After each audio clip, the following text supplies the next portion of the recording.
Dans cette vidéo, nous allons voir ce que sont les images HDRI, comment en installer dans vos scènes et comment en créer soi-même.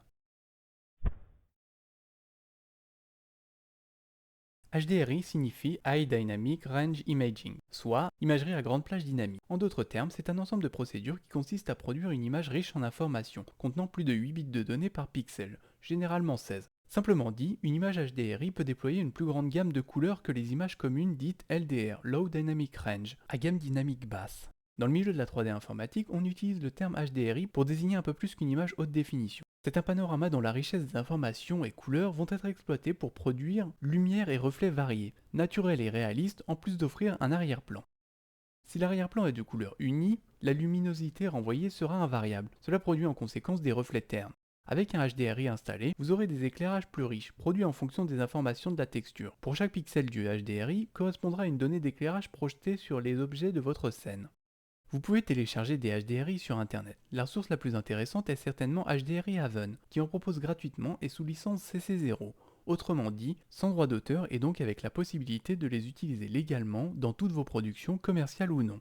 Prenons-en un pour l'exemple. Pour l'installer, il suffit d'ouvrir Blender et d'aller dans le Shader Editor. Ici, on sélectionne World. Cette partie du Shader Editor concerne l'aspect de l'environnement, tout ce qui est en dehors des objets en gros. Appuyez sur Shift plus A et cherchez la node Environment. Ouvrez votre HDRI, connectez-le à la node Background et voilà, c'est aussi simple que cela à installer.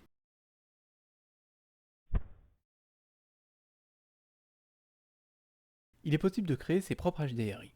Pour cela, installez votre caméra au centre de votre décor.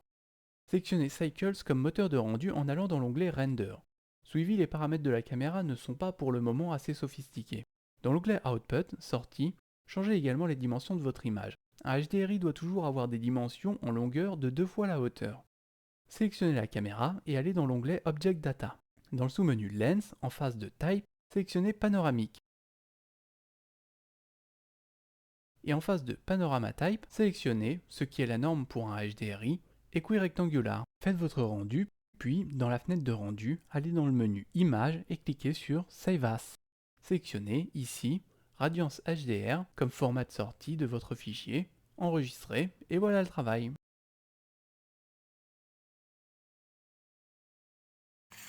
A bientôt!